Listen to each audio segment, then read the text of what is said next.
Donc, je vous remercie tous d'être venus, y compris ceux qui sont à distance. Donc, Mathilde Boitiaz, je suis directrice de la Fabrique écologique. Et donc, je suis vraiment ravie d'introduire aujourd'hui et de vous accueillir tous pour cette présentation d'une étude vraiment passionnante sur les supermarchés coopératifs. Donc, tout ce qui est alimentation aujourd'hui, ce sont vraiment des sujets prioritaires. Et puis, avec la question sociale, etc. Donc, c'est vraiment un sujet passionnant.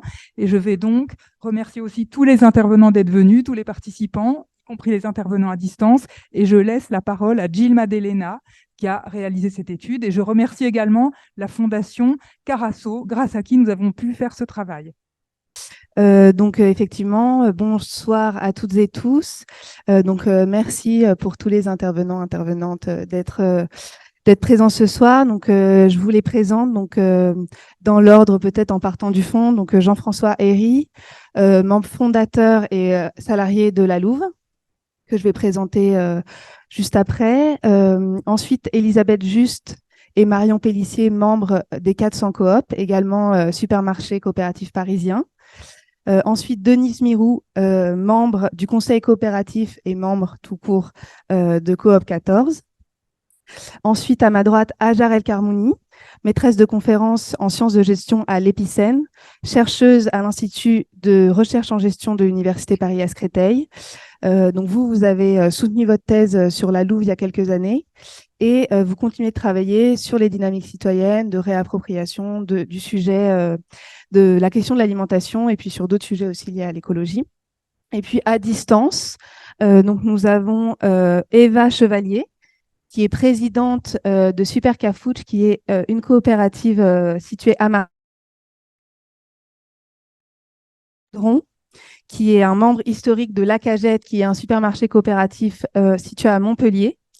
Et puis, nous avons Grégory Ackermann, qui est sociologue, chercheur à l'INRAE, et dont les travaux portent notamment sur les supermarchés coopératifs et plus largement, là aussi, sur les dynamiques citoyennes de réappropriation de l'alimentation saine et durable. Et puis, vous êtes membre du conseil scientifique de l'expérimentation de caisses alimentaires communes à Montpellier. On aura l'occasion d'en parler aussi tout à l'heure.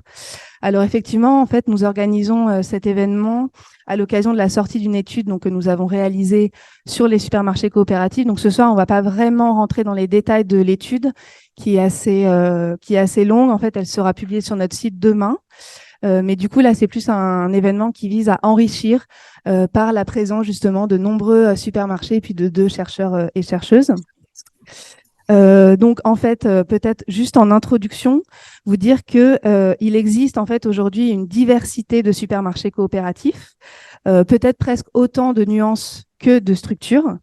Donc ça s'explique sans doute parce que le mouvement est relativement récent, puisque le premier supermarché a été ouvert en 2016. Et en fait, ces différents collectifs citoyens, ils essayent, ils tentent, ils testent et ils adaptent leurs projets en fonction de contexte local, de leur histoire et de leur ambition et leurs objectifs qui ne sont pas toujours exactement les mêmes. Et donc, on va peut-être revenir dans un premier temps sur ce qui vous distingue les uns des autres. Donc, ça peut être la taille du magasin, le nombre de produits, le statut juridique, l'absence ou la présence de salariés, les procédures de démocratie en interne. Donc ça, c'est ce qu'on va voir tout de suite ensemble. Néanmoins, il y a quand même des éléments communs entre toutes vos structures. Donc déjà, le point de départ, en fait, c'est des initiatives portées par des habitants et des habitantes qui étaient insatisfaits, enfin vous le direz sans doute mieux que moi, mais de l'offre alimentaire qui leur était proposée. Et puis ensuite, la caractéristique commune, en fait, elle transparaît dans le nom, qui a 3 mots, en fait, supermarché, coopératif et participatif. Donc l'aspect supermarché, c'est important puisqu'il y a vraiment l'idée de proposer une diversité de produits pour qu'en fait, on puisse faire normalement l'intégralité de ses achats dans ce magasin. Donc peut-être à la différence des AMAP qui se concentrent plutôt sur les fruits et légumes. Il y a aussi la dimension coopérative, donc ce qui signifie en fait que les membres sont propriétaires du magasin et que la démocratie s'appuie sur le principe une personne, une voix. Et puis, il y a la dimension participative qu'on oublie parfois quand on dit supermarché coopératif, mais qui est très importante et qui signifie que les membres travaillent en fait bénévolement dans le magasin. Très souvent, en fait, la modalité la plus fréquente, c'est 3 heures toutes les 4 semaines, mais il y a des variations. Voilà. Et ça, en fait, donc, et puis les tâches réalisées par les membres, c'est l'intégralité des tâches quand il n'y a pas de salariés. Et puis, quand il y a des salariés, ces tâches peuvent être partagées, mais on trouve évidemment toutes les tâches nécessaires au fonctionnement d'un magasin, donc l'encaissement, la mise en rayon, le rangement, le ménage, mais aussi l'approvisionnement, la comptabilité et l'administration. Et c'est ce point, en fait, ce dernier point, le caractère participatif, qui les différencie de leurs ancêtres, qui ont une histoire très longue et aujourd'hui oubliée, qui sont les coopératives de consommateurs, dont la première est née à Lyon en 1835. Et ces coopératives alimentaires, elles ont en fait une histoire de 150 ans, puisqu'il y a eu un effondrement brutal en 1985, mais elles ont joué un rôle très important au cours des 19e et 20e siècles. Et je ne sais pas si l'exposition est terminée ou pas, mais il y a une très belle exposition sur ça en ce moment au CEDIAS. Voilà, et ensuite peut-être un dernier point de définition, donc là ce que je viens de dire, hein, le côté coopératif et participatif, c'est la marge constante et transparente sur tous les produits. Et ça, c'est un point de différenciation très important par rapport à la grande distribution, puisque pour la grande distribution, en fait, la marge est une variable d'optimisation en fait du profit, et c'est une variable qui n'est pas connue. Voilà, donc en résumé, grâce à 3 leviers, la non-lucrativité d'une part, la marge constante et relativement basse, et enfin le travail bénévole, les supermarchés coopératifs ont l'ambition de vendre des produits de qualité à prix abordable et en rémunérant correctement les producteurs. Et avant du coup de poser ma première question, peut-être que je peux donner une dernière indication, c'est que ce rapport, il se concentre sur la forme supermarché coopératif, mais il y a une grande diversité en fait de magasins ouverts par les consommateurs. Donc l'auteur de ce dénombrement est ici. Il y en a près de 340 en fait en France, dont la moitié sont situés dans des villages ou villes de moins de 5000 habitants.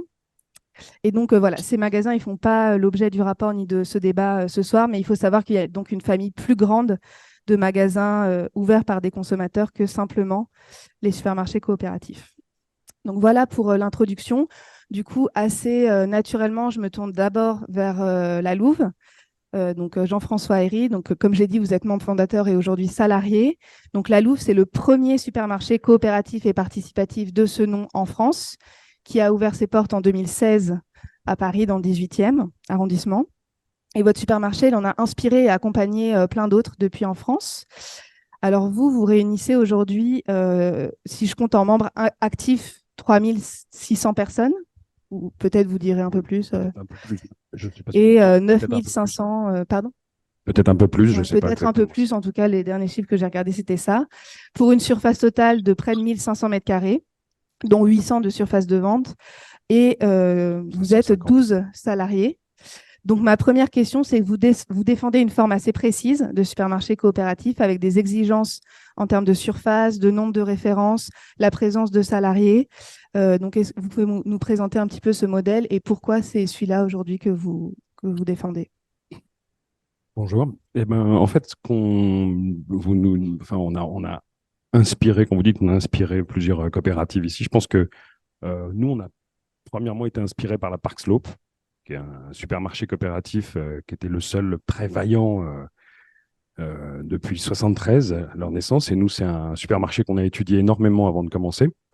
Et on s'est rendu compte, en fait, que la rigueur qu'il avait, et également sa forme très précise, justement, comme vous disiez précise tout à l'heure, c'était vraiment ça, c'est la forme précise, c'est-à-dire des salariés, clairement, c'était établi. Également, le fait d'avoir une marge constante et d'être très attaché au fait de respecter le fait que chaque membre qui vienne travailler puisse acheter et qu'on n'ouvre pas forcément la porte aux membres, enfin aux personnes qui n'étaient pas membres. Ça a été quelque chose de très important pour nous parce qu'on a vu que c'était un supermarché qui fonctionnait bien, qui avait un chiffre d'affaires qui était gigantesque par rapport même à beaucoup de supermarchés classiques new-yorkais.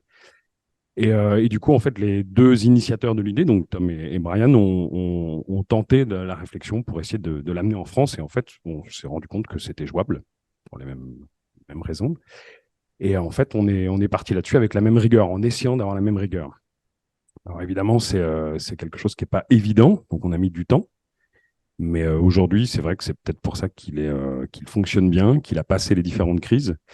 Et c'est aussi un supermarché sur lequel on a été très strict, peut-être parfois beaucoup plus que certains autres d'ailleurs modèles, hein, qui étaient plus, qui étaient plus expérimentaux à certains endroits. Nous, on était un peu moins expérimentaux à certains endroits, expérimental à certains endroits, mais ça nous permettait aussi d'avoir une espèce d'avancée assez stable. Et on est resté sur cette rigueur-là, en fait. Donc, on s'est vraiment mis dans le sillon de la Park Slope et on est parti comme ça, en fait. Ça, c'est vraiment l'origine de la Louve, en fait. Donc, on est vraiment la petite fille de la Park Slope. Puis ensuite, il y en a eu d'autres. Peut-être on avance un peu sur le tour de table et on pourra revenir pour préciser les modèles. Alors, Denis Mirou, donc vous êtes membre de Coop 14, qui, comme son nom l'indique, est situé dans le 14e arrondissement de Paris. Alors, vous avez ouvert beaucoup plus récemment, en novembre 2022, pour le magasin actuel en tout cas. Donc, ça fait 1 an. Vous rassemblez aujourd'hui, dites-moi si je me trompe, mais 270 membres à peu près, dont 300 au dernier compte. 300 au dernier compte, membres, sur une surface de vente de 120 mètres carrés à peu près. Vous n'avez pas de salariés. Et pour illustrer en tout cas la diversité, j'ai voulu vous poser la question du choix du statut, parce que vous avez fait un choix particulier qui est celui du statut SIC, donc Société coopérative d'intérêt collectif, afin, vous dites, en tout cas la personne avec qui j'ai échangé pour mon rapport, de représenter tous les maillons du système alimentaire. Donc peut-être, est-ce que vous pouvez revenir un peu sur ce choix, pourquoi avoir fait ce choix et voilà. D'abord, il faut que je me présente modestement. On est tout récent. On a eu la bonne idée de faire notre première réunion en janvier 2000 pour non pas s'éteindre, mais on a continué en visioconférence. C'était la crise Covid, ça a compliqué les choses. Et on n'est encore que 300 à une échelle plutôt supérette sur votre échelle de taille. Mais notre ambition n'est pas de rester supérette, c'est de devenir vraiment un magasin coopératif, supermarché coopératif. Mais on avance progressivement. Toute cette année 2000 a été justement pour largement consacrée à la réflexion sur notre structure. Pourquoi? Différents schémas existent, d'ailleurs vous les décrivez très bien dans votre ouvrage. Désolée, je me permets de vous couper, mais comme on est en visio, il faudrait peut-être plus parler dans le... Pardon, oui, il faut que je colle. Donc, réflexion sur notre organisation. À vrai dire, on a été dans une certaine mesure assez accompagné, influencé par Fumacop, à qui on avait demandé conseil, qui est elle-même d'ailleurs une SIC. Et on a choisi cette formule qui ne répond pas encore à la taille et l'étendue, mais aux ambitions de notre coopérative. À savoir, et ça c'est la première idée importante, associer à terme en tout cas l'ensemble de l'écosystème du système alimentaire, avec non seulement les consommateurs, travailleurs consommateurs, mais également bien entendu les producteurs. Un jour, on aura des salariés, on n'en a pas encore, c'est un choix. Des associations du secteur où nous sommes implantés. Nous y attachons une très grande importance, potentiellement des collectivités. Vous savez que les SIC ont une obligation d'avoir au moins 3 représentations, ce n'est pas forcément sous forme de collège, mais 3 représentations, les salariés, les consommateurs et les producteurs. Aujourd'hui, on les a, sauf les salariés, mais le collège, en quelque sorte, entre guillemets, leur est ouvert dès qu'on en aura. Mais on a une association locale qui pourra avoir des voix. Donc, on est entre 11 et 15, c'est le nombre du conseil coopératif. Actuellement, on est 11, dont 8. Nous avons veillé, c'est important aussi dans notre choix, à ce que ce soit toujours au moins la moitié plus 1.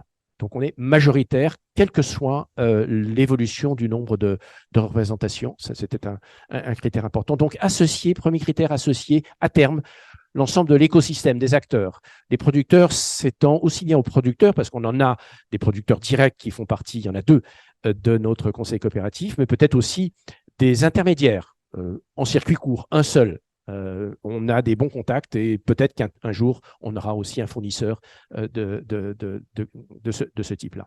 La deuxième raison, c'est que les statuts de la SIC, qui sont qui sont anciens, on n'a pas inventé ça récemment, les statuts des SIC, ont une vertu, on ne peut pas faire de bénéfices répartis entre les membres. Non, c'est interdit par la loi.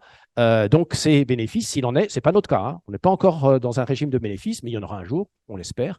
Ils sont forcément réinvestis sous différentes manières, s'agrandir, s'équiper et peut-être un jour investir dans avec des paysans qui, dans la région Île-de-France, voudraient s'étendre, etc. Donc, ça aussi, c'est quelque chose qui nous a marqué dans nos choix. Voilà. Ok, merci beaucoup. Alors, je continue le tour de table des supermarchés parisiens. Elisabeth Juste et Marion Pellissier, vous êtes membres des 400 Coop, donc qui est un supermarché situé dans le 11e arrondissement. Votre magasin a ouvert en 2019. Il a une surface de 200 mètres carrés et rassemble, là aussi, peut-être que je n'ai pas les derniers chiffres, mais autour de 900 membres, dont peut-être 400 actifs. Oui. Et donc, vous défendez un modèle plus tourné vers l'autogestion, sans salariés. Et par ailleurs, vous avez mis en place des procédures intéressantes et originales pour faire vivre la démocratie au sein de votre structure. Donc, ensemble, on avait parlé notamment du tirage au sort pour les mandats, enfin pour certains en tout cas, notamment aussi pour les prises de parole en assemblée générale. Donc voilà, est-ce que vous pouvez peut-être en dire plus sur ce choix de modèle, à la fois un modèle sans salarié, peut-être comment ça se fait que ça marche, pour l'approvisionnement, enfin pour tout ce qu'il y a à faire, et puis peut-être si vous voulez en dire plus aussi sur ce que je viens de citer du point de vue démocratique. Alors en fait, il y a plusieurs... Marion Pellissier, je suis membre des 400 Coop avec Elisabeth. Et donc, les instances pour faire fonctionner en fait le magasin, le supermarché, il y en a trois globalement. Il y a les groupes de travail qui sont constitués sur la base du volontariat et donc du bénévolat, pur bénévolat, parce on est sur un modèle de 3 heures effectivement de travail toutes les 4 semaines. Donc, bien évidemment, il y a des tas d'autres tâches qu'il est nécessaire d'accomplir, surtout que nous n'avons pas de salariés. Donc, on a des groupes de travail qui sont constitués autour de thématiques telles que l'approvisionnement. Donc, ça, c'est le gros groupe de travail qui fait vivre, donc qui est indispensable. Il y en a un autre autour de la finance, un autre sur les communications, un autre sur, enfin, je ne vais peut-être pas les détailler tous, mais donc c'est vraiment tout ce qui est nécessaire pour faire fonctionner le supermarché. Et donc, ces groupes de travail sont ouverts à tous. Et on peut y rentrer quand on veut, on peut en sortir quand on veut, on peut assister régulièrement. Les réunions des groupes de travail sont toujours affichées à l'avance. On peut même simplement assister pour voir comment ça se passe concrètement. On essaye de faire en sorte que tout soit vraiment transparent. Et sinon, les deux autres instances qui sont plus officielles, je dirais, puisqu'elles sont constituées d'élus, sont la coordination. La coordination, c'est l'instance de décision, c'est donc le cœur de la COP, c'est donc qui se réunit régulièrement et où les groupes de travail d'ailleurs sont représentés au sein de cette instance-là, et la modération. La modération qui est une instance plus, je dirais, moi je pourrais dire, plus institutionnelle dans le sens où elle a comme mission principale d'organiser des assemblées générales, parce qu'on fait quand même 2 assemblées générales par an. Les agoras, qui sont des réunions de tous les coopérateurs lorsqu'il y a un sujet brûlant qu'on a envie d'aborder. Et donc, ces instances-là, la coordination et la modération, sont composées d'élus, donc renouvelés régulièrement par parti à chaque assemblée générale, et constituées également de gens tirés au sort. Voilà.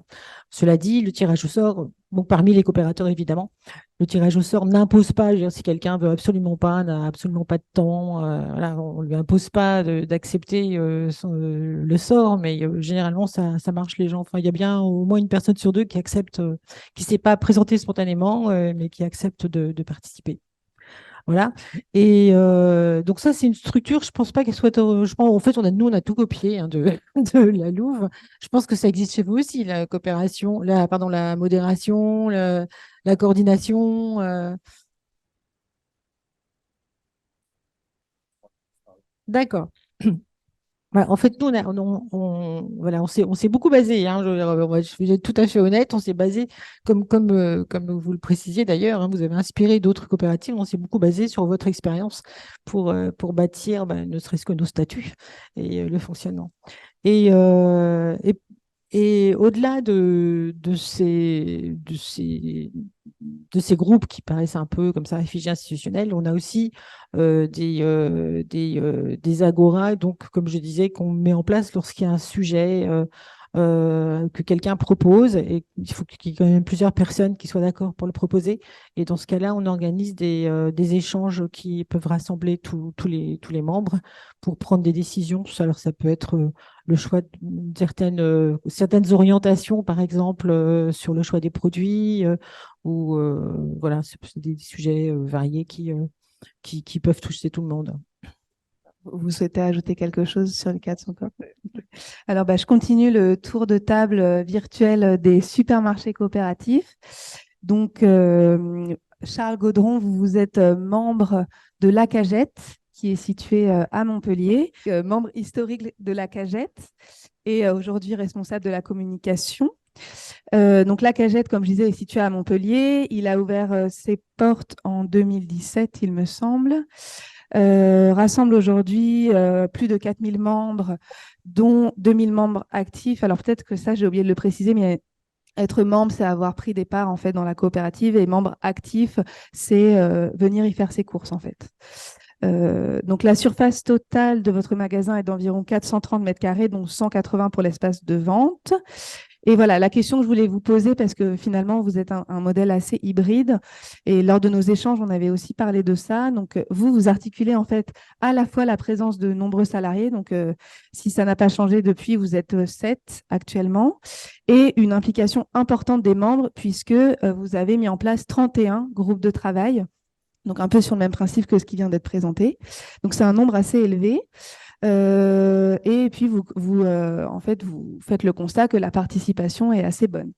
Donc, est-ce que vous pouvez nous expliquer le choix peut-être de cet équilibre-là entre des salariés et puis l'implication importante autour d'une trentaine de groupes de travail?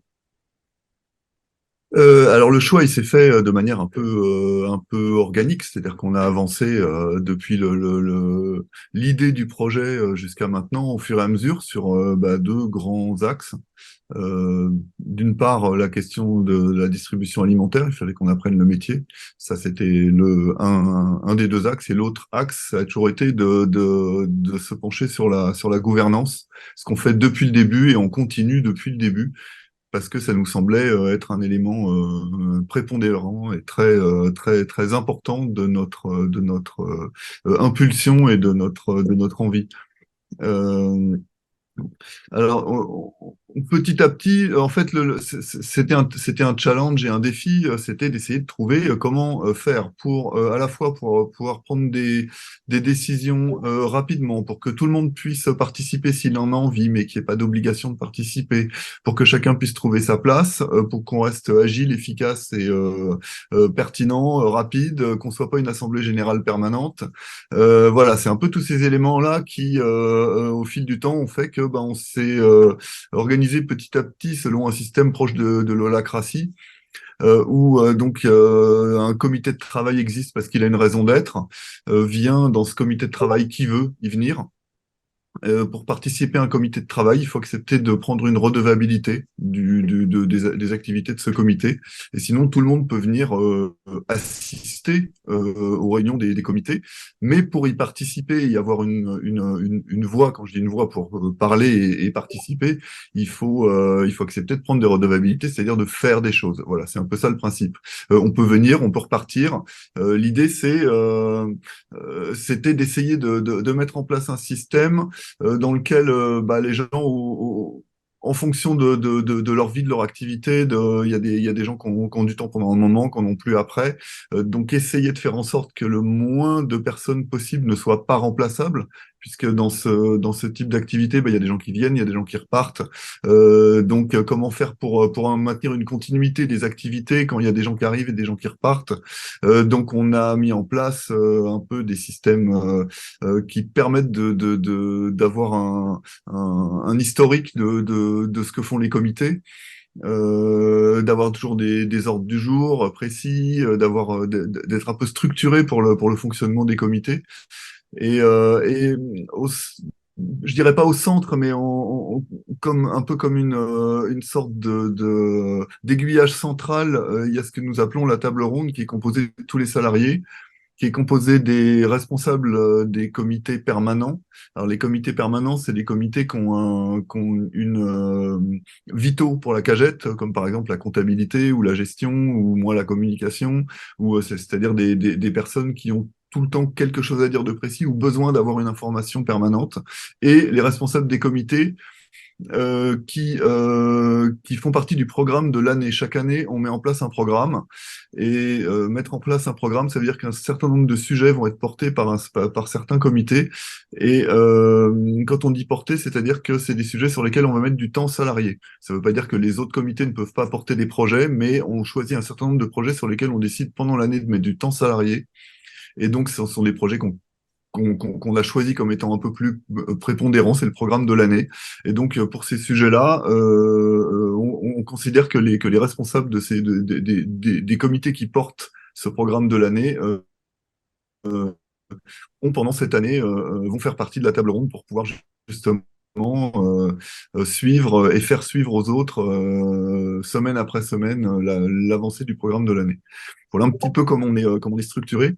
Alors, 7 salariés, oui, c'est un choix, ça a été un choix depuis le début, au fur et à mesure, à chaque fois qu'on a pu, d'embaucher de nouvelles et nouveaux salariés. C'est un choix d'une part pratique, parce qu'au début, par exemple, on avait un comité qui se chargeait de l'approvisionnement, et on s'est vite rendu compte que c'était très compliqué, justement du fait que les gens vont et viennent, et que pour quelque chose d'aussi vital, quotidien et complexe à gérer que l'approvisionnement, en fait, il valait mieux que les commandes et le suivi quotidien soient gérés par les salariés, parce que c'est une tâche qui doit être gérée au quotidien et qui nécessite d'avoir des liens humains et constants avec les personnes qui nous fournissent et avec les livreurs. Et enfin, c'est de la cuisine quotidienne, quoi. Donc des choses plus difficiles, selon nous, à suivre par les coopérateurs qui ne viennent que 3 heures toutes les 4 semaines. Et avoir des personnes impliquées en permanence et au long terme sur des sujets, il y en a quelques-unes, mais il y a quand même aussi du turnover, et donc le temps de formation pour certaines tâches est très long, ou soit très long, soit très complexe, et du coup, on a jugé plus opérationnel et plus efficace d'avoir des salariés pour ces tâches récurrentes, et de laisser les autres tâches aux coopératrices et coopérateurs. C'est un peu comme ça que les choses se sont articulées un peu d'elles-mêmes au fur et à mesure, quoi. D'accord, merci beaucoup. Pour finir le tour de table des supermarchés, donc Eva Chevalier, vous êtes présidente de Super Cafouche, qui est donc le supermarché coopératif situé à Marseille dans le 2e arrondissement. Donc vous avez ouvert ce local actuel qui est vraiment format supermarché en août 2022, donc ça fait à peu près 1 an et demi, même si votre projet il existe depuis plus longtemps puisque vous aviez un format mini Cafouche avant. Voilà, exactement. Donc la surface actuelle, je précise en fait pour à chaque fois qu'on ait des idées en fait des surfaces, donc il fait 600 mètres carrés pour à peu près 350 mètres carrés de surface de vente. Vous rassemblez aujourd'hui environ 1500 membres, il me semble, dont 800 actifs, et vous embauchez 4 salariés dans le magasin. Donc ma question toute simple, c'est en fait comment vous qualifiez votre modèle par rapport aux autres évoqués précédemment, comme vous l'avez créé il y a quelques années déjà. Comment vous avez fait vos choix entre le modèle avec salariés, sans salariés, enfin voilà, quels sont les arbitrages que vous avez faits? Déjà, pour mettre un peu à jour les derniers chiffres, on est aujourd'hui 1820 coopérateurs. On a 4 salariés et un 5e va les rejoindre le 1er janvier. Alors, notre projet, comme vous avez dit, existe depuis longtemps, déjà sous une forme de épicerie test qui avait à peu près la surface de la COP 14, où c'est un peu fait la main avant d'ouvrir l'année dernière.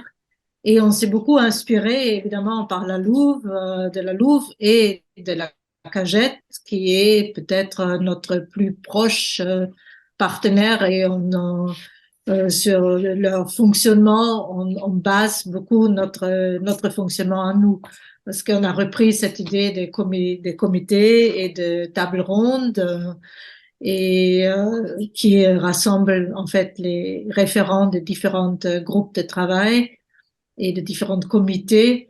Et on se rend compte aussi après un an que c'est pas si évident que ça, comme vous autres participants ont dit, de fidéliser les membres, de faire qu'il y a une continuité dans le travail accompli dans ces comités. Et quelquefois, on a des problèmes qu'un comité crache un petit peu et il faut le faire renaître, faire renaître à nouveau de ses cendres et où on implique donc les salariés qui normalement, voilà, le plus gros de leur travail, c'est l'approvisionnement, les relations avec les fournisseurs, la comptabilité de tous les jours, la facturation.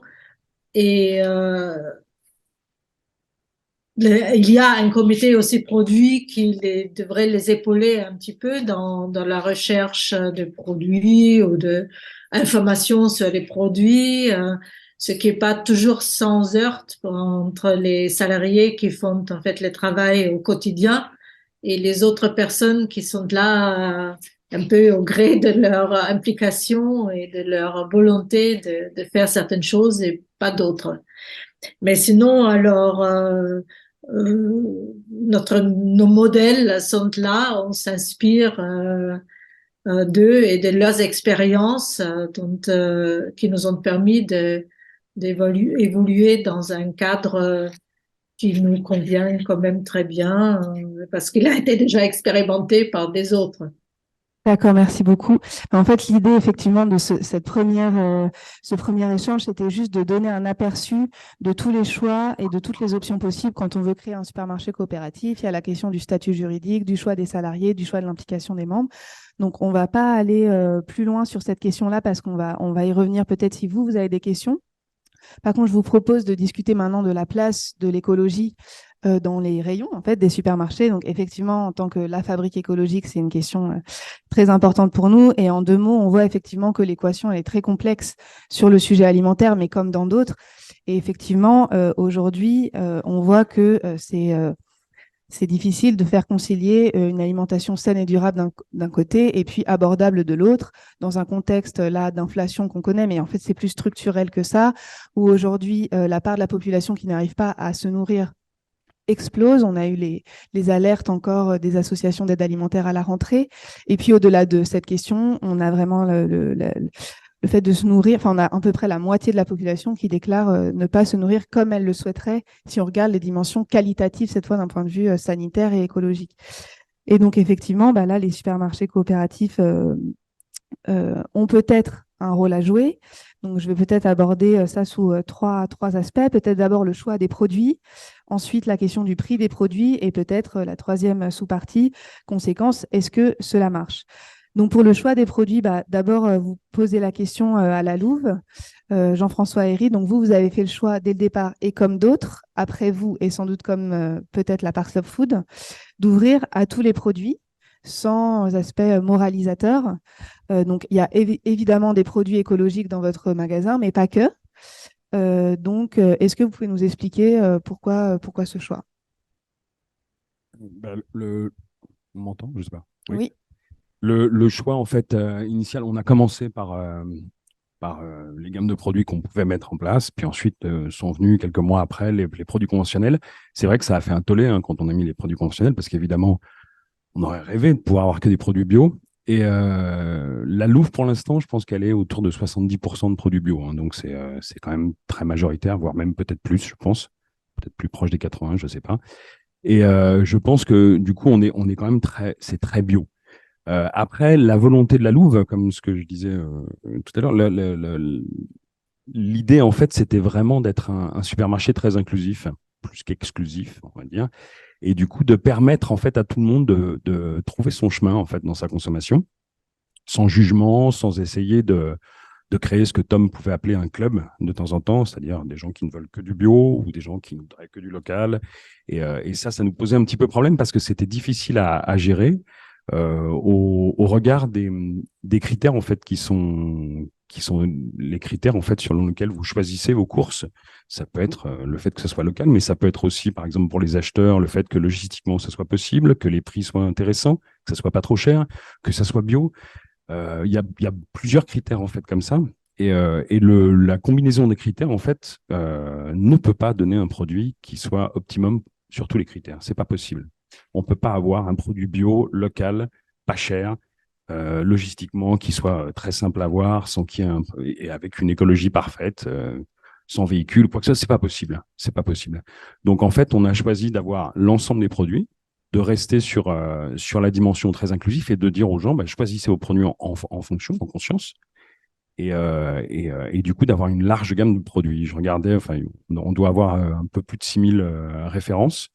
Le but au départ, c'était d'avoir chaque produit avec plusieurs gammes dessus pour que les gens puissent faire leurs achats comme ils le souhaitent, en fait. Et pour l'instant, on essaye de tenir toujours ce principe-là. C'était important. Je me perds un petit peu. Et donc, par rapport aux produits conventionnels, à un moment qu'on a accepté, on s'est rendu compte aussi que beaucoup de gens, en fait, les plébiscitaient et voulaient des produits conventionnels, évidemment pour des raisons de prix, puis parce qu'ils les connaissaient peut-être. Mais on s'est rendu compte aussi que le fait d'avoir l'ensemble des produits, bah, tout doucement, il y avait enfin, les gens basculaient, en fait. En général, les gens basculent pas de produits bio, à moins qu'ils aient justement des problèmes financiers, et ça leur permettait ça aussi, de réduire un petit peu la voilure. Mais les gens basculent plutôt vers des produits de meilleure qualité, au fur et à mesure, s'ils le peuvent. Donc le but du jeu, c'était ça. Pour la petite histoire, on a même également eu une petite altercation au départ avec différents fournisseurs de bio qui voulaient se retirer des rayons de la Louve puisqu'on amenait des produits conventionnels. Et lorsque ça s'est passé, en fait, on a essayé de leur expliquer que, sans baisser non plus nos intentions, sans vouloir changer d'avis, on a tenté de leur expliquer qu'en fait, on était une forme de pont entre des produits conventionnels et des produits bio, et que nous, on ne pouvait pas refuser en fait aux gens, aux étudiants qui venaient par exemple pour faire leurs courses, d'avoir des produits moins chers. C'était pas possible. Donc nous, c'était pas notre principe. On a au final un distributeur qui s'est retiré de la Louve, les autres sont restés, et ça se passe très bien. Donc c'est toujours quelque chose qui marche très très bien. Les produits conventionnels n'ont pas chamboulé plus que ça la Louve en fait. Il y a un fonctionnement qui est un peu entre la Biocoop, le Lidl et puis une épicerie fine en fait. On est un petit peu entre tout ça et on essaye de fournir le maximum de gamme pour le maximum de gens. Moi, les premières histoires en fait qui m'avaient plu quand on a attaqué tout ça, c'est que certains étudiants venaient nous voir en nous disant, bah c'est un supermarché où je peux à la fois acheter mes produits produits frais bio en fait, mes fruits et légumes bio, et en même temps, je peux aller me servir d'un papier toilette au moindre coût, ou alors un produit vaisselle qui sera pas très cher et qui sera pas bio parce que j'ai pas les moyens en fait de tout payer.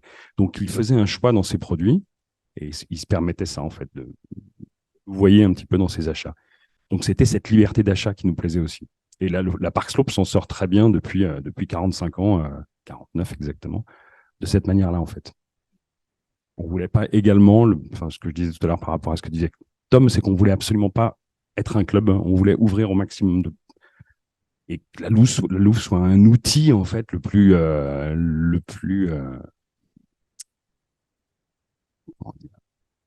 reste un outil en fait, que chacun se serve. Après, c'est pas évident non plus d'y arriver. Alors vous, au 400 COP, vous êtes aussi posé cette question des produits dans les rayons. Et il me semble qu'on avait parlé de ça ensemble. Il vous arrive parfois, peut-être temporairement, d'exclure des produits pour des raisons écologiques ou peut-être sociales parfois. Et on avait parlé une fois d'exclure des fruits, il me semble, d'une région d'Espagne pour des raisons de sécheresse, de pratiques qui aggravaient les sécheresses. Donc, est-ce que vous pouvez nous expliquer un peu comment vous faites pour décider ensemble de la présence de certains produits dans les rayons et pourquoi vous avez fait ce choix-là aussi? Et peut-être, je me souviens plus si vous avez aussi des produits conventionnels ou si c'est... oui. On en a quelques-uns, oui. On est à 80% bio, mais il y a des produits qui sont difficiles à trouver même en bio, qui sont les conserves de poissons, des choses comme ça. Bon, alors après, effectivement, on tape dans le haut de gamme, on va dire, sur ce genre de produits, mais Voilà. Nous, on est un tout petit magasin, donc on est obligé vraiment de faire des choix assez drastiques sur ce qu'on rentre comme produit dans le magasin. Donc, en fruits et légumes, on est en 100% bio. Ça a été vraiment décidé dès le départ, parce que mélanger du bio et du pas bio, c'est trop compliqué, parce que enfin, quelquefois la différence entre deux carottes, une bio, peu bio, ça pouvait se mélanger. Enfin bon, bref. Donc, on a dit, on fait tout bio. Et puis, il y avait une charte, c'est-à-dire que les créateurs ont vraiment écrit une charte d'approvisionnement pour que les produits soient les plus éthiques possibles, on va dire ça comme ça. C'est-à-dire que ce soit en production, en distribution, voilà. Donc, et on fait attention effectivement à la qualité du produit, son prix évidemment, sachant qu'on a une marge fixe, mais voilà, qui est la plus basse possible, mais quand même. Et puis, on fait très attention en fait à la provenance aussi des produits, même s'ils sont bio. C'est-à-dire que quand on rentre un nouveau produit, on s'occupe de savoir comment il a été produit lui-même, euh, qui s'en est occupé, est-ce que les salariés qui ont travaillé à la création de ce produit ont été bien traités, etc., etc. Enfin bon, on essaye d'aller assez loin dans cette charte. Et alors là, effectivement, l'été dernier, on a été alerté en fait par la coopérative espagnole avec qui on travaillait, qui avait vraiment euh, des, des critères de qualité qui ressemblaient aux nôtres et qui nous ont alertés sur le fait que dans leur région, il y avait une sécheresse terrible, un manque d'eau terrible et que ils n'arrivaient plus d'abord eux-mêmes à produire et qu'en plus ils s'affolaient parce qu'en fait il y avait effectivement une possibilité qu'ils ne puissent plus rien produire du tout. Donc, on a décidé d'arrêter avec eux, mais en toute conscience. Enfin, bon, ils étaient d'accord parce qu'on ne voulait pas accentuer Donc, on est allé chercher dans le sud de la France des produits que bon, voilà, donc c'est parce qu'effectivement, c'était très, très important pour nous de ne pas aggraver une situation qui était déjà périlleuse pour l'Espagne. Voilà, c'est ça, entre autres. Mais de toute façon, on ne fait rentrer un produit dans le magasin, un nouveau produit, que quand on estime qu'il a une charte de qualité à tous les niveaux euh, intéressant. Et ça se prend dans les groupes, justement, de travail. On fait goûter aussi aux gens. Enfin bon, là, déjà, il faut que le produit plaise. Et puis on l'essaye, entre guillemets, pendant un moment. Et après, si les gens veulent, on continue. Sinon, on le retire. Mais voilà, il y a des produits qui rentrent, qui sortent aussi, comme les coopérateurs. Mais voilà, on essaye de faire en sorte que ce soit le plus propre possible. Ok, merci. Alors, donc, comme je disais, on peut aussi aborder la question du prix des produits. Là, je me tourne vers vous, Charles. Enfin, je crois que je ne regarde pas dans la bonne direction, mais c'est un peu compliqué d'avoir l'écran et la caméra. Donc, vous, comme d'autres supermarchés, vous avez réalisé des comparatifs de prix, puisqu'effectivement, hein, l'enjeu de l'agriculture saine et durable, enfin de l'alimentation saine et durable, c'est qu'elle est souvent plus chère. Et donc, vous avez fait des comparatifs de prix avec des marchés spécialisés bio du quartier et puis des grandes et moyennes surfaces du quartier aussi. Et il apparaît dans votre comparatif de prix un résultat qui est souvent constaté en fait par les supermarchés coopératifs qui font ce comparatif, qui est qu'il y a deux rayons pour lesquels vous êtes globalement moins cher qu'ailleurs. Donc, supermarché et conventionnel compris, c'est les fruits et légumes et le vrac. Donc, ce qui va plutôt, on va dire, dans le sens d'une alimentation plus écologique et aussi plus saine. Donc, est-ce que vous pouvez nous expliquer comment c'est possible selon vous, d'avoir ces prix plus bas et peut-être pourquoi vous n'y arrivez pas forcément dans d'autres rayons? Alors, je pense ouais, il y a plusieurs facteurs. Il y a ceux qu'on connaît et ceux qu'on suppose. Déjà, il y a la question de quelle manière on intègre les pertes pour ce qui est des produits frais. Nous, les pertes, elles sont réparties sur l'ensemble du magasin, c'est-à-dire qu'on ne fait pas des marges différenciées selon les produits. Et quand il y a un peu de perte sur le frais, c'est réparti sur l'ensemble du chiffre d'affaires du magasin. Donc, c'est pas répercuté uniquement sur les fruits et légumes. Donc, ce qui veut dire qu'on n'augmente pas le prix de vente des fruits et légumes en fonction des pertes. Donc ça, c'est un élément qui peut expliquer pourquoi on arrive à avoir des prix qui sont maintenus relativement bas. Alors, un élément qu'on suppute fort, mais qu'on suppute quand même, c'est les marges colossales de la grande distribution sur les produits frais bio. Nous, notre marge, elle est fixe et elle est transparente. On fait les prix avec nos maraîchers. On a des négociations avec nos grossistes. Néanmoins, on a des prix d'achat qui sont tout à fait normaux et corrects, mais nous, on n'est pas à but lucratif. On n'est pas là pour faire de l'argent. Ça ne veut pas dire qu'on n'en fait pas, mais c'est pas notre objectif, alors que c'est clairement l'objectif de la grande distribution. Donc ça, c'est un élément quand même très important. C'est-à-dire que alors, je me souviens, il y a 3-4 ans, il y avait eu un article dans Le Monde sur les marges des produits bio en grande distribution, et il y avait certaines marges qui allaient jusqu'à plus de 200% de marge. Nous, on en est très loin. Bon, je dis pas que c'est une pratique courante dans toute la grande distribution et que ça se passe comme ça partout. J'en sais rien. Mais en tout cas, pour les produits frais, voilà deux éléments qui peuvent expliquer pourquoi on arrive à maintenir des prix corrects. La question du vrac, c'est aussi multifactoriel et c'est un peu plus complexe. Euh, on, on pense et on observe que chez nous, il y a peu de casses, peu de pertes dans le vrac parce que les coopérateurs de la cagette, ils sont chez eux, ils font un peu attention à ce qu'ils font quand ils se servent.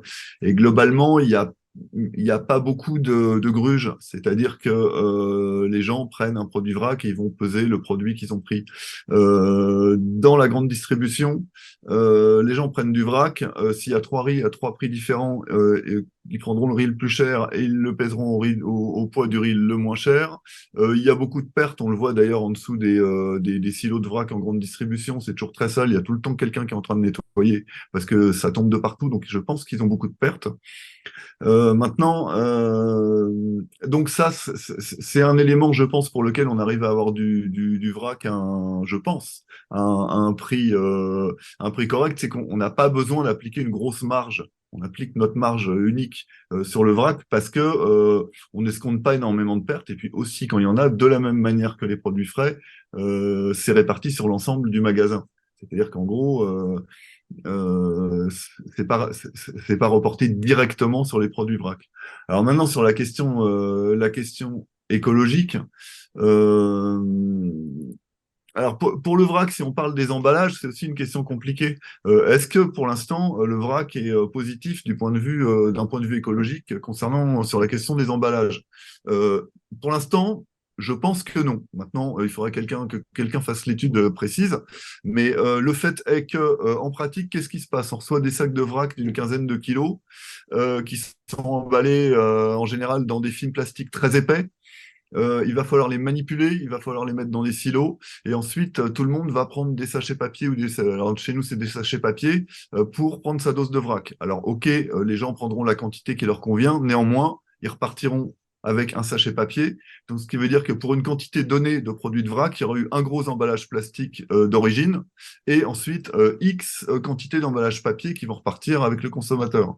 Le jour où tout le monde amènera ses contenants, on commencera peut-être à faire des économies d'emballage avec le vrac. Pour l'instant, c'est pas encore le cas. Et je pense pas que dans la grande distribution, cette question de l'emport d'emballage ou d'amener ses contenants soit très vite réglée. Donc, je ne sais pas si c'est très intéressant de ce point de vue-là. Finalement, et est-ce plus hygiénique parce qu'il faut manipuler les produits, il faut faire en sorte qu'ils ne s'abîment pas dans les silos, qu'il n'y ait pas d'humidité, pas de mie, toutes choses comme ça. Alors que quand un produit est emballé par 500 grammes ou par kilo en usine, c'est fait dans des conditions propres ou en laboratoire et finalement, ces questions d'emballage se posent pas. Donc pour l'instant, c'est mitigé le vrac. On est content d'en avoir. Moi, j'en achète aussi, hein. C'est pratique. Mais la question écologique est complexe avec le vrac. Pour les fruits et légumes, alors il y a un élément. Je suis pas le seul à l'avoir remarqué puisque j'ai entendu nombre de personnes se faire la même remarque.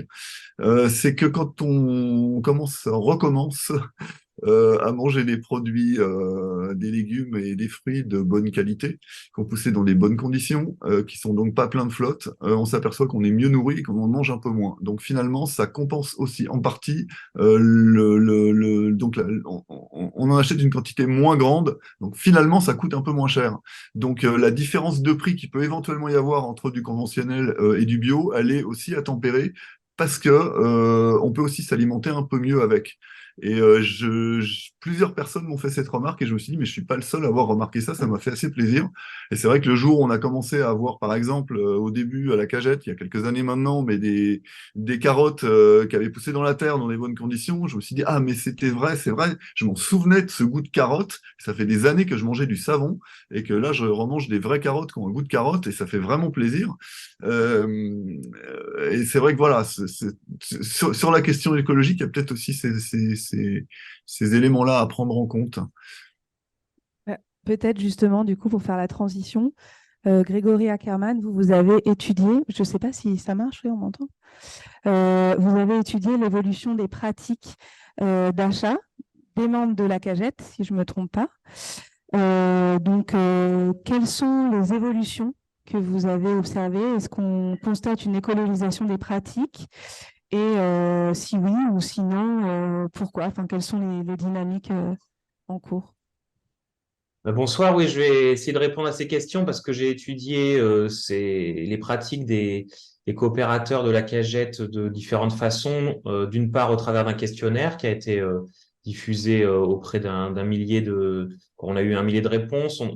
J'ai également analysé des tickets de caisse, donc de 500 coopérateurs sur de nombreux mois. Donc, ça me faisait en gros 500 000 achats. Et puis aussi, j'ai fait une vingtaine d'entretiens avec des coopérateurs pour avoir une vision un peu plus qualitative de leur pratique.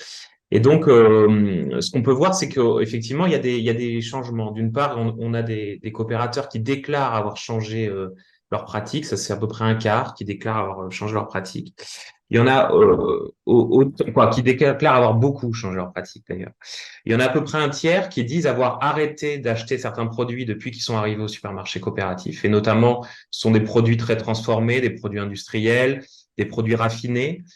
Voilà. Et puis, on a à peu près les 3/4, donc 73%, qui disent qu'ils ont découvert des nouveaux produits qu'ils ne consommaient pas avant. Donc, c'est aussi donc la découverte de produits différents,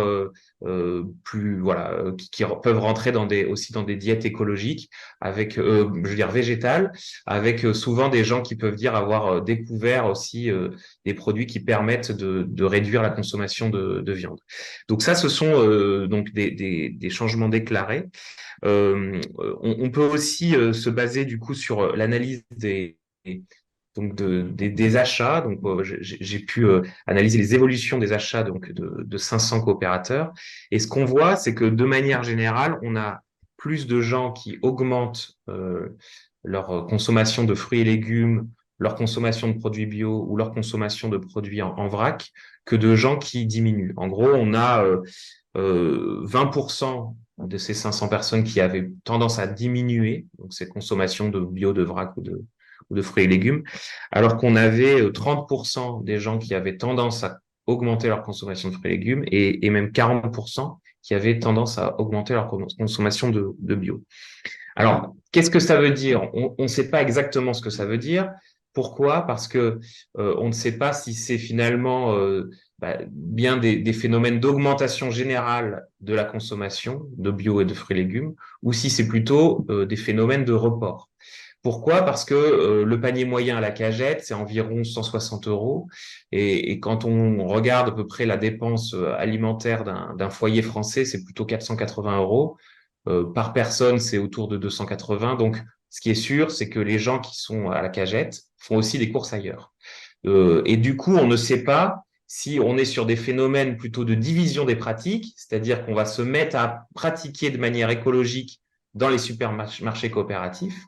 On met en œuvre des pratiques écologiques quand on est dans des lieux alternatifs et on poursuit des mauvaises pratiques, entre guillemets, dans les supermarchés. Ou bien si on est bien sur des phénomènes de modification généralisée des pratiques et qui vont se reporter aussi sur les consommations et les pratiques d'approvisionnement en dehors du supermarché. Alors, on ne le sait pas, mais pour autant, il y a d'autres signaux qui nous disent que ça peut être aussi le cas, c'est que en qualitatif, les gens peuvent nous dire dans les entretiens qu'ils ont aussi justement modifié leurs pratiques ailleurs, notamment au supermarché. Et puis, on voit aussi qu'on a dans le questionnaire des fréquences de fréquentation de supermarchés, par exemple, qui ont tendance à baisser une fois que les gens arrivent à la cagette. Et puis, on voit des phénomènes de réduction aussi assez forte de fréquentation de lieux comme les magasins discount, etc. Donc, on voit que la cagette peut se substituer à certains lieux et peut aussi engager des pratiques nouvelles et puis des pratiques plus écologiques. Pour autant, on n'est pas tout à fait sûr qu'il n'y ait pas un maintien de certaines pratiques moins écologiques dans d'autres lieux. Alors, les raisons, peut-être en quelques mots, les raisons, elles ont été déjà un peu abordées par les participants là. Donc, il y a le fait qu'on soit bien sur une offre qualitative, mais qui soit aussi une offre mixte. Donc, cette mixité permet d'aller vers des produits qu'on connaît déjà, et puis peu à peu se décaler vers des produits nouveaux. La question du goût est assez fort, donc avec un plaisir qui est retrouvé, notamment sur les fruits et légumes frais, etc. Il y a la question aussi de l'engagement, hein. On est bien sur des lieux qui engagent les gens dans le temps. Donc finalement, qui fonctionnent un petit peu comme une contrainte finalement de continuer à se rendre dans un lieu et ça permet finalement de soutenir la mise en place de routines. Et puis on est aussi, et ça c'est ce qui m'intéresse particulièrement, on est sur des lieux d'interaction très forts entre les gens. Notamment entre les gens dans les rayons, à la caisse, mais aussi au travers des comités ou même des échanges qu'il peut y avoir avec des producteurs. Et donc, ces interactions entre les individus, ce sont des moyens finalement d'apprendre des nouvelles choses. Donc, il y a des effets d'apprentissage qu'on observe. Et puis, il y a aussi des effets de normalisation des comportements, de diffusion de valeurs. Et puis, on pourrait même dire un peu de contrôle social où finalement, les gens dans les entretiens nous disent aussi, quand ils sont dans un supermarché coopératif, ils vont éviter d'acheter un certain nombre de produits pour ne pas se sentir jugés par leurs collègues, leurs amis, leurs voisins qui se retrouvent à la caisse et devant qui on doit aussi déballer l'ensemble de nos courses. Donc, il y a des effets qui sont propres à ces supermarchés coopératifs qui sont du fait qu'ils soient gérés notamment par des citoyens. Voilà. Merci beaucoup. Alors, peut-être que je vous propose de passer à la troisième partie, sauf si quelqu'un veut ajouter quelque chose rapidement sur l'aspect écologie. Non, c'est bon. Donc, comme troisième partie, en fait, je vous propose d'aborder les difficultés rencontrées par les différentes structures et les solutions qui sont déjà expérimentées. Donc, effectivement, ces initiatives, elles sont jeunes et elles font face à certaines difficultés. Donc, on ne va pas pouvoir toutes les aborder ici. Le rapport revient un peu plus en détail sur certains aspects. Ce qu'on peut dire, en tout cas, c'est qu'il y a effectivement des difficultés qui sont plutôt exogènes et peut-être pour certaines d'entre elles conjoncturelles.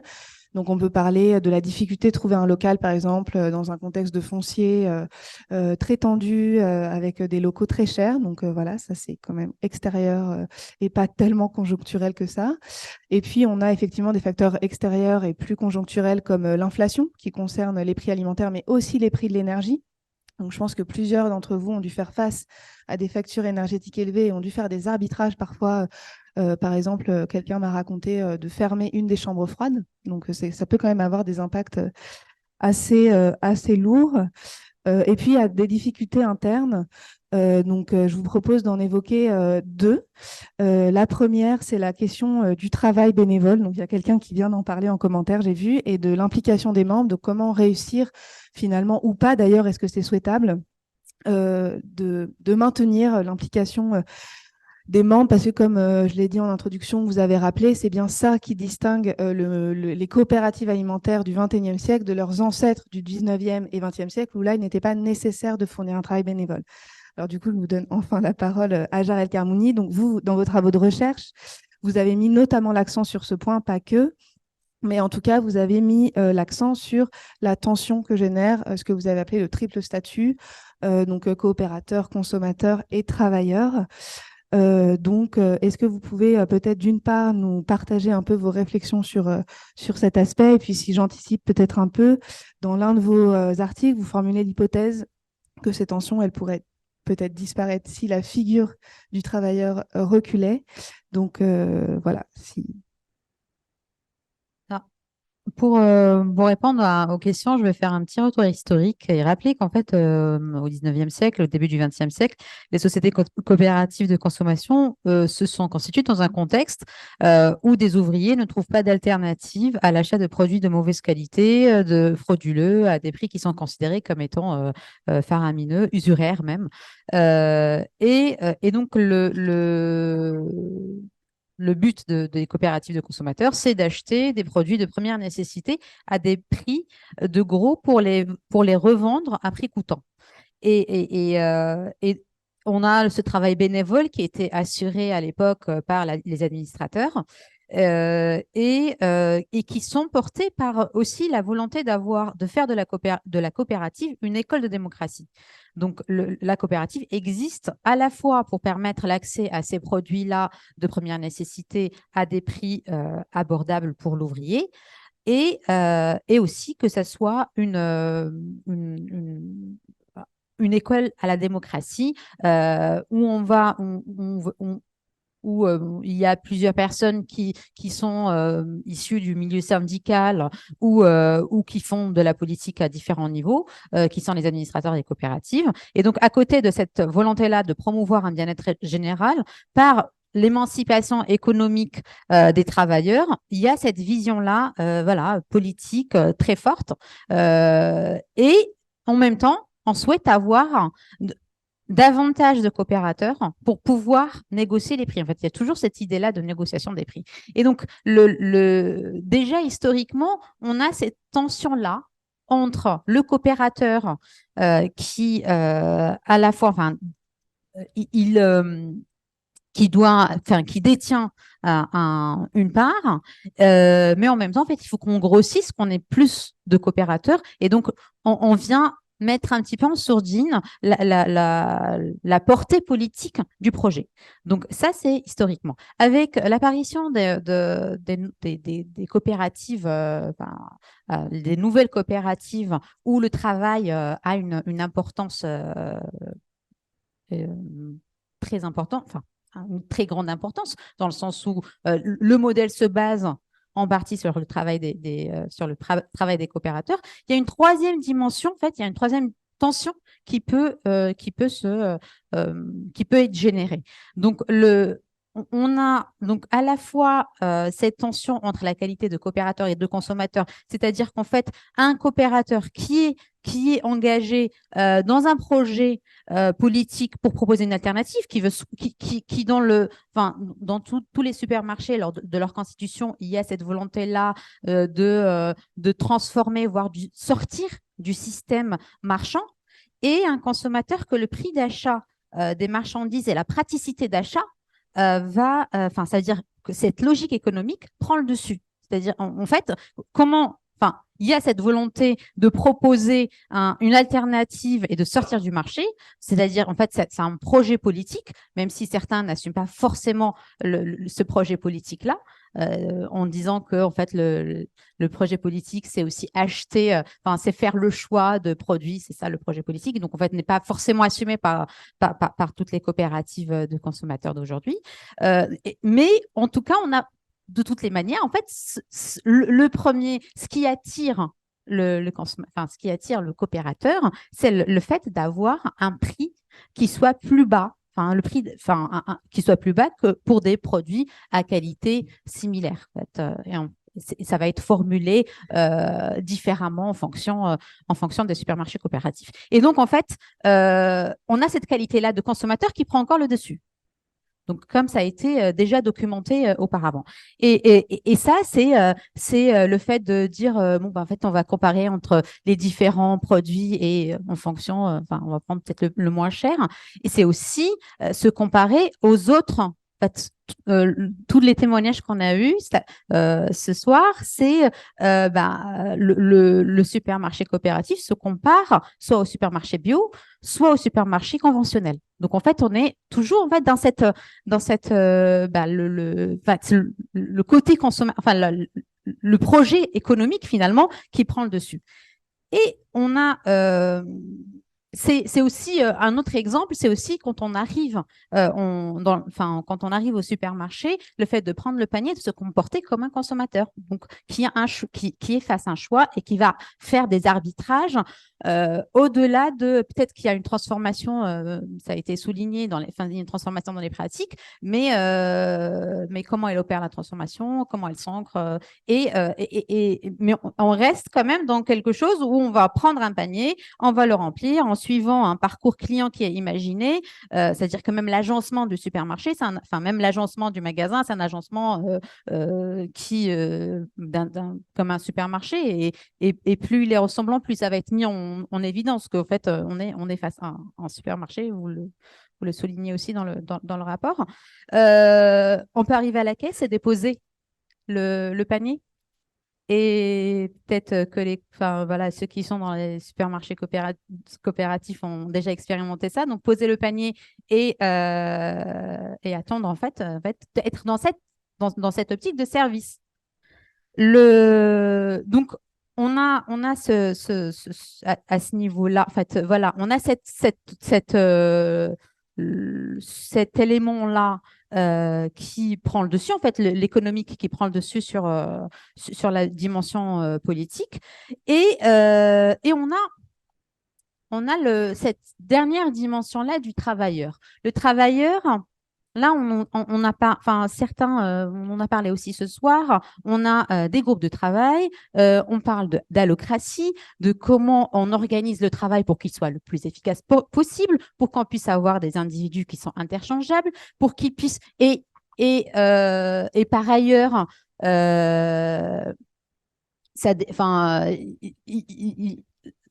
on a des niveaux de gouvernance démocratique qui vont varier d'un supermarché à un autre. Mais d'un côté, ça va être les salariés qui vont résoudre les problèmes de pérennité du modèle. Donc, en fait, le salarié, finalement, en fait, on revient à un système où ça va être le salarié qui prend le dessus, qui règle le problème, qui prend le dessus. C'est en période de confinement, les supermarchés qui ont fait le choix plutôt que de fermer, que ce soit les salariés qui travaillent et pas imaginer d'autres possibilités de voir.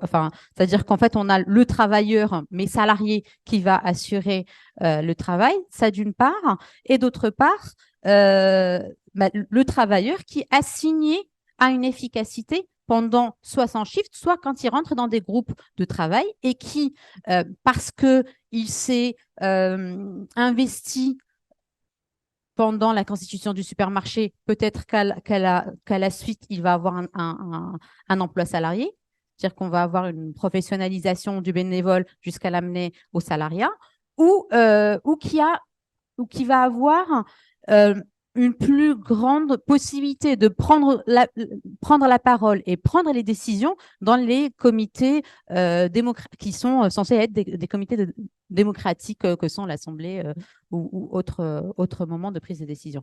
Donc, voilà, pour répondre à la question, en fait, voilà, sur ces trois dimensions-là qui finalement qui permettent de qualifier en fait ces figures de coopérateurs, consommateurs et travailleurs. Donc, il y a de grandes tensions entre les trois où donc on va avoir la figure du consommateur qui va prendre le dessus ou la figure du travailleur dans les instances de prise de décision ou pour salariés ou la pérennité du modèle. Merci beaucoup pour ces réflexions. J'imagine que vous avez envie de réagir peut-être. Je vous propose néanmoins, comme il reste une dernière question que j'aimerais aborder avec vous, de parler d'abord de l'aspect de la mixité sociale et ensuite de terminer peut-être par un tour de table pour que vous puissiez réagir, répondre aux différents points, d'ailleurs pas uniquement celui-là, mais à l'écologie. Enfin voilà, si ça vous convient comme ça, ce sera peut-être juste plus efficace en termes de temps. Donc, juste pour introduire un tout petit peu, en fait, la question de la mixité sociale, c'est une question assez ancienne quand on parle des alternatives alimentaires. Elle se pose déjà pour les AMAP, qui sont quand même plus anciennes que les supermarchés coopératifs, où on observe que finalement, quand parfois elles sont pensées pour être inclusives, néanmoins, elles n'y arrivent pas systématiquement. Et les quelques enquêtes, en tout cas, qui commencent à exister, qui se basent sur des enquêtes internes au supermarché. Donc, c'est encore du savoir en construction, mais on observe que dans ces supermarchés, sont surreprésentées des personnes diplômées, voire très diplômées, en tout cas plus diplômées que la moyenne, que ce sont économiquement des classes moyennes et supérieures, avec néanmoins parfois une certaine hétérogénéité économique, puisqu'il y a des personnes diplômées, mais avec des jobs précaires, en gros. Mais en tout cas, ça ne touche pas ou très peu les personnes en situation de précarité alimentaire, qui sont quand même de plus en plus nombreuses. Et puis, il y a un élément qu'on ne pourra pas forcément discuter ce soir, mais ce que j'ai constaté en vous interrogeant, c'est qu'il y a 60 à 70% des membres qui sont des femmes. Donc ça aussi, c'était déjà le cas en fait au 19e et 20e siècle dans les coopératives de consommateurs. Donc voilà. En tout cas, pour la question de l'exclusivité, il y a une première barrière qui est celle du prix, malgré tout, mais pas que. Mais en tout cas, pour commencer par celle du prix, j'avais envie de vous interroger, Denis Mirou, puisque vous avez décidé, je pense, pour traiter un peu de cette question-là, de mettre en place assez récemment une mesure qui est une réduction directement en caisse de moins 10% pour l'ensemble du panier, pour les personnes qui bénéficient d'une part à tarif réduit. Et puis, vous avez, je crois, réfléchi la chose pour que ça ne soit pas stigmatisant au moment de l'achat. Donc, est-ce que vous pouvez nous dire comment vous en êtes arrivé à concevoir cette mesure, comment ça a été peut-être présenté, enagé, voté, etc. Et puis peut-être si vous avez déjà un recul un peu sur les résultats. Pour répondre à votre question, il faut que je précise bien que cette question d'accessibilité est au cœur de notre projet. C'est vraiment, alors l'écologie important, le plaisir de bien manger important, mais l'accessibilité, c'est au cœur. Et j'y reviendrai peut-être si j'ai le temps dans la discussion. Et donc, très, très vite, on a pris l'option, mais on n'est pas les seuls, à fixer, le tarif de la part, elle est à 100 €, mais on a tout de suite dit, il est possible d'avoir une part à 10 € et on a fixé les règles. Un revenu inférieur à 1200 à l'époque, on est à 1500 maintenant, quelle que soit la forme de revenu de ces personnes. On a, et évidemment, c'est pas parce qu'on a payé 10 € qu'on a un dixième de voix de l'autre. C'est la même voix aussi légitime. Et c'est également une raison pour laquelle on s'est implanté dans ce quartier qui est vraiment à l'injonction de logements sociaux et de catégories moyennes. On est implanté là délibérément, avec le soutien de la mairie en plus. On a mis en place, et je n'ai pas eu le temps d'y revenir, un dispositif dont je suis l'animateur et on va commencer à vraiment avoir les résultats, cette différenciation de 3 gammes de prix. Dont la gamme qu'on appelle Copine, qui est la gamme d'entrée dans une démarche de consommation responsable et qui doit nécessairement être à des prix pas plus chers si ce n'est moins cher que dans les magasins grande surface alentour. On a rajouté tout récemment cette dimension de réduction pour ceux qui sont à 10 € pour l'instant. Et s'ils le demandent, on leur fait savoir qu'ils ont la possibilité de bénéficier de ces dispositions où ils auront en caisse 10% de réduction sur leur panier. Ce n'est pas à chaque produit, c'est une fois par mois, le comptable vérifie que cette personne, elle est à 10 € de la part et elle a consommé tant. Et si elle a fait cette demande, elle bénéficiera d'un remboursement de 10% des biens achetés. Alors, c'est trop tôt parce qu'on a pris la décision en Assemblée générale cet été, on a mis en place la procédure, on a informé, c'est trop tôt pour vous donner des chiffres. Mais c'est une perte en caisse.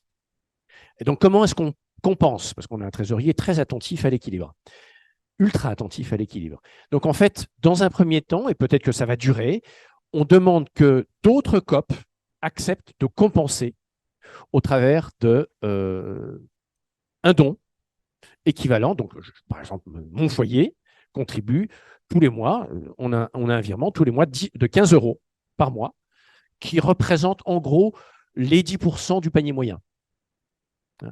Il se trouve que ceux qui ont des tarifs de leur part de 10 €, ils sont moins consommateurs que les autres. Parce que la moitié, enfin c'est quand même 20% aujourd'hui, hein, on veut augmenter, c'est quand même 20% aujourd'hui. Et dans ces 20%, on est dans un quartier où il y a des résidences universitaires, il y a à peu près la moitié d'étudiants. Donc, un, ils sont seuls, et deux, ils sont quand même moins consommateurs, et les autres, c'est des familles normales à revenus faibles, et donc ils sont confrontés à ces problèmes de revenus faibles. Donc voilà, c'est moins 10% remboursé parce que c'est plus discret, et sous réserve qu'ils le demandent. Et tous ne l'ont pas demandé, hein, loin de là aujourd'hui. C'est le seul résultat que je peux vous dire, mais on va relancer une campagne d'information, de sensibilisation pour qu'ils sachent bien, y compris que les COP qui peuvent compenser cela, y contribuent pour que ce soit effectivement effectif. Mais j'y reviendrai dans la discussion générale, pourquoi c'est au cœur et quel est notre projet derrière pour donner tant d'importance à la dimension mixité et accessibilité. D'accord, merci beaucoup. Alors, Grégory Ackermann, vous avez également étudié la question de la mixité dans les supermarchés coopératifs d'au moins deux manières. Donc, d'une part, avec des collègues, vous avez en fait étudié une cinquantaine d'alternatives d'accès à l'alimentation durable. Et puis, vous faites le constat que un peu dans toutes ces initiatives, en tout cas, la mixité sociale est difficile à atteindre. Et donc, ma première question, c'est peut-être quelles en sont les raisons et notamment quelles en sont les raisons au-delà du prix. Et puis, ma deuxième question, c'est que vous faites actuellement partie, je l'ai dit en introduction, du conseil scientifique de l'expérimentation de la caisse alimentaire commune de Montpellier, dont fait partie la CAGET, donc qui est en fait une expérimentation à l'échelle locale d'une sécurité sociale de l'alimentation. Donc, est-ce que vous pouvez également nous faire part de vos premières observations ou premières réflexions sur peut-être la pertinence d'articuler un dispositif de caisse alimentaire commune avec des structures comme les supermarchés coopératifs pour justement améliorer la mixité sociale? Ben, oui, effectivement. Alors, la mixité sociale, c'est une question qui traverse beaucoup d'alternatives de distribution et qu'il s'agisse d'AMAP, de supermarchés coopératifs ou même d'épiceries plus classiques. On a étudié un certain nombre de mécanismes qui étaient mis en place par ces acteurs pour essayer d'améliorer l'accessibilité à leur dispositif de distribution. Et ce qu'on voit, c'est que tous déjà se heurtent à cette question de la mixité et tous mettent en place plutôt des systèmes qui vont avoir des effets relativement limités parce qu'ils vont ne permettre qu'à un certain nombre de personnes finalement assez réduites de pouvoir accéder aux dispositifs de distribution. Alors pourquoi cette mixité elle est compliquée, elle est difficile à atteindre? C'est pas propre aux supermarchés coopératifs, c'est propre à notre société en général. Toutes les études en sociologie montrent que il y a une forme de vivre ensemble qui est plutôt liées aux caractéristiques des individus. Il y a des formes rien que sur sur la mise en couple, ça s'appelle l'homogamie sociale. Les gens qui se ressemblent se mettent en couple. Sur l'amitié, ça s'appelle l'homophilie sociale. Les gens qui sont amis sont des gens qui se ressemblent socialement. Donc en fait, on est face finalement à des sociétés qui sont plutôt constituées de groupes homogènes. Et donc la mixité sociale, c'est aller à l'encontre de mouvements qui sont plutôt ceux de chacun fréquente des gens qui leur ressemblent.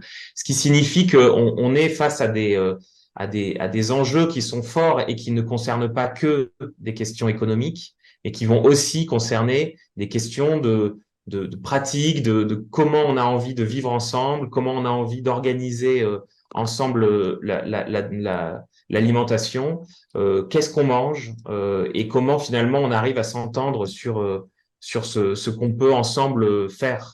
Et là où les supermarchés coopératifs tirent un petit peu leur épingle du jeu, c'est que ce sont déjà des systèmes mixtes en termes d'offres.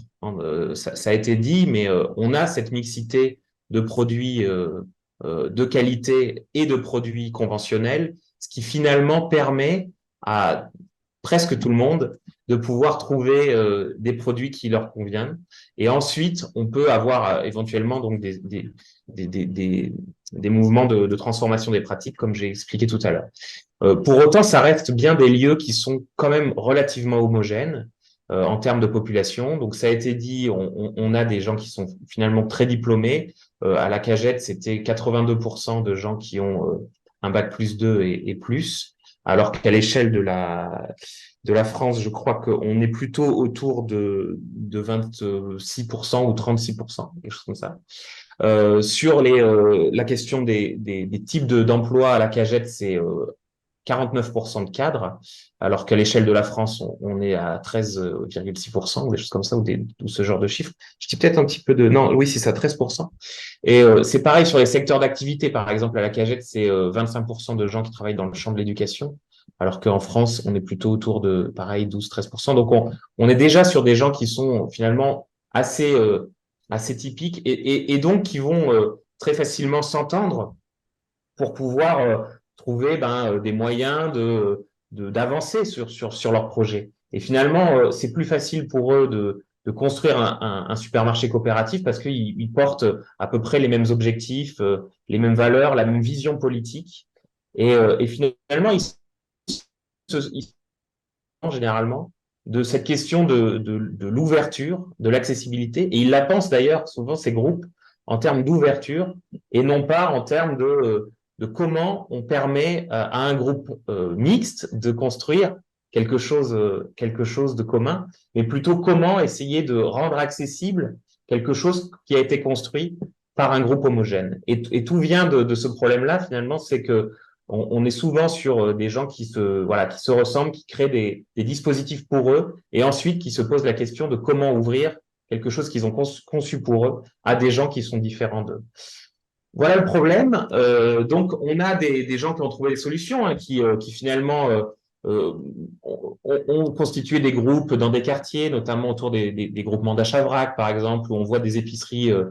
Il y a des mouvements là, des épiceries citoyennes qui sont portées vraiment par des groupes plutôt homogènes, mais différents des publics très diplômés urbains qui sont en train de monter ces supermarchés coopératifs. Pour autant, on n'est pas encore sur la mixité, on va être plutôt sur des gens qui se ressemblent, mais qui vont être différents des publics des supermarchés coopératifs. Alors, si je dis deux mots de la sécurité sociale de l'alimentation et de la caisse alimentaire commune, qui est cette initiative à Montpellier et qui s'inspire de ces principes de la sécurité sociale de l'alimentation, qu'est-ce que ça change pour la Cagette? Ça change beaucoup de choses parce que finalement, on lève le frein économique de manière radicale en permettant aux gens d'aller dépenser 100 €, équivalent de 100 € par mois à la Cagette, alors qu'ils ont à cotiser ce qu'ils veulent finalement entre 1 et 150 €. Ce qui permet à des personnes très précaires de pouvoir aller dépenser une centaine d'euros dans un lieu dans lequel ils ne seraient jamais allés et dans lequel ils vont retrouver une alimentation de qualité pour laquelle, là, pour le coup, ils auront souvent un intérêt très important. Donc, finalement, en levant ce frein économique, on lève aussi un certain nombre de questions autour des coûts d'entrée que peuvent avoir ces lieux-là, les coûts sociaux, qui sont souvent des coûts aussi on connaît personne dans ces lieux-là, donc on n'ose pas y aller, on ne sait pas comment ça fonctionne, donc on n'ose pas y aller.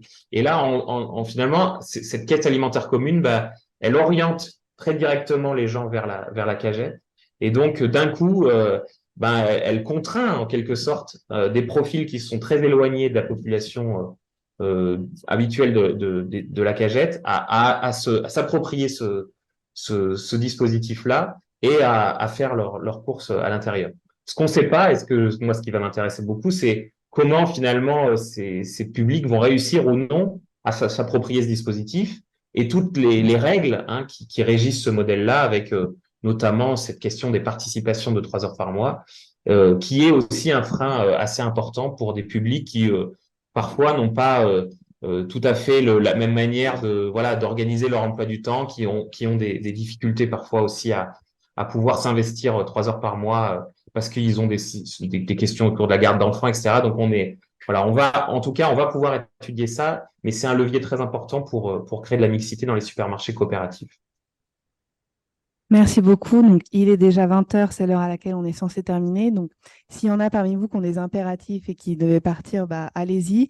Quand même, on pourrait prendre quelques questions du public et comme ça, on fait un tour de parole où vous pouvez à la fois répondre aux questions qui vous sont adressées s'il y en a et puis réagir aux derniers points qui ont été abordés. Donc, est-ce qu'il y a des questions dans la salle?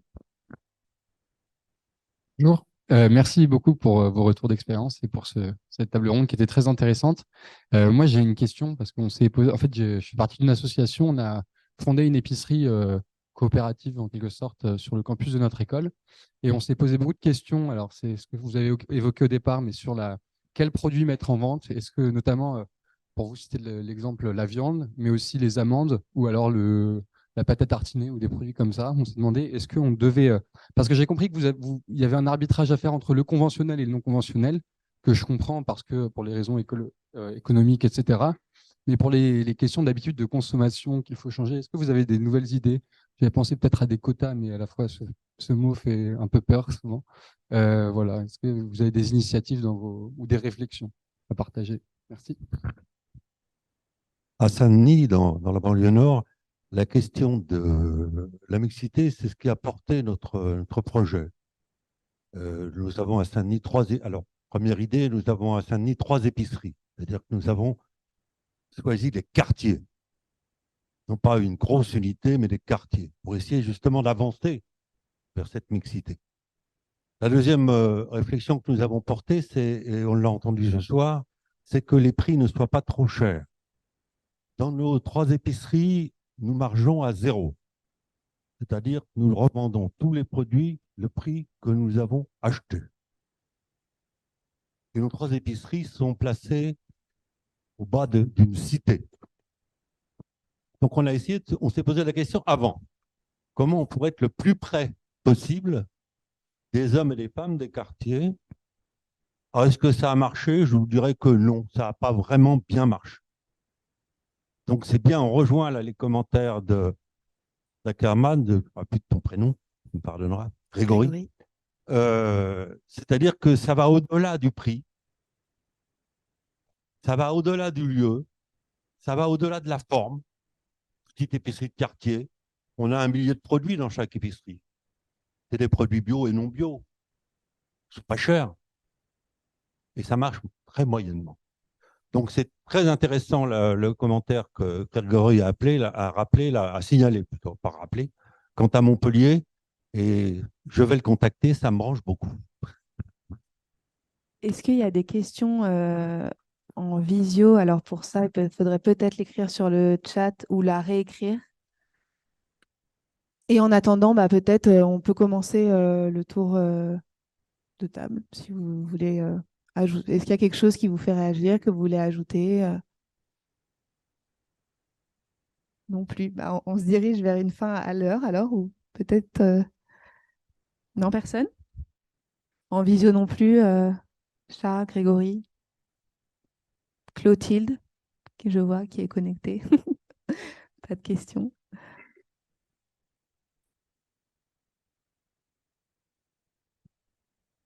Merci. Ça marche. Non, non, mais très rapide. Très pratiquement, du coup, quel dispositif vous avez pu mettre en place? Pardon. Ok, pardon. Ok. Non, non, mais juste les dispositifs que vous avez pu mettre en place justement en réponse à ce manque de mixité, à cette exclusion subjective. Quels sont justement vous, ce que vous avez pu mettre en place? À quel point ça a été fondamental pour vous de le mettre en place ou non? Et juste avoir vos retours là-dessus de ce qui était avancé tout à l'heure par le sociologue dont j'ai oublié le prénom, je m'en excuse. Et juste avoir vos retours là-dessus et les démarches que vous avez simplement entreprises. Nous, on est comme 14, c'est-à-dire qu'en fait, on a un départ à 10 euros, départ à 100 euros. Enfin, c'est 10 parts à 100 euros, mais bon, tout le monde a une voix, donc c'est. Voilà, mais on se rend compte que on pédale, hein. Euh, on a eu un local Paris Habitat, donc qui s'est construit en fait quelques années avant qu'on s'installe. Et donc on fait partie d'un HLM, voilà, Paris Habitat. Et on n'a personne qui descend. Enfin, il y a des gens qui regardent un peu, bon. Alors moi, en fait, quand j'ai vu, moi, je fais partie du quartier, mais j'habite pas dans cet endroit. C'est en passant devant, je me suis dit, ah, bah tiens, qu'est-ce que c'est que ce local qui va enfin ouvrir? Et c'est là que je me suis renseigné, voilà. Mais ceux qui habitent au-dessus, ils sont jamais descendus, ils sont jamais vraiment rentrés. Quand la porte est ouverte, ils jettent un œil comme ça, on leur dit de rentrer, on essaie, bon, mais non pour l'instant. Et on a un groupe de travail qui vient de repartir, qui justement s'occupe de ça et voit avec la mairie et parle de sécurité sociale, de l'alimentation, etc. Enfin bon, voilà, donc on va voir comment on peut. Mais non, non, on est très démunis en fait. Ouais, je crois que vous vouliez aussi répondre. Nous aussi, on a les mêmes difficultés hein, de traduire nos objectifs dans les chiffres, concrètement. On a beaucoup moins de gens qui viennent acheter, issus précisément de ces logements sociaux qui sont juste en face que ce qu'on souhaiterait. Mais je vous ai décrit les premières mesures qu'on a mises en œuvre, mais on va au-delà. On a une politique qui commence à se développer depuis l'automne, qu'on va vraiment renforcer sur l'année 2024, d'animation, d'aller vers de différentes manières. On a bénéficié, c'est une chance, du financement d'une cuisine par l'appel d'offres alimentaires de la mairie. On a bénéficié des cuisines. Pourquoi?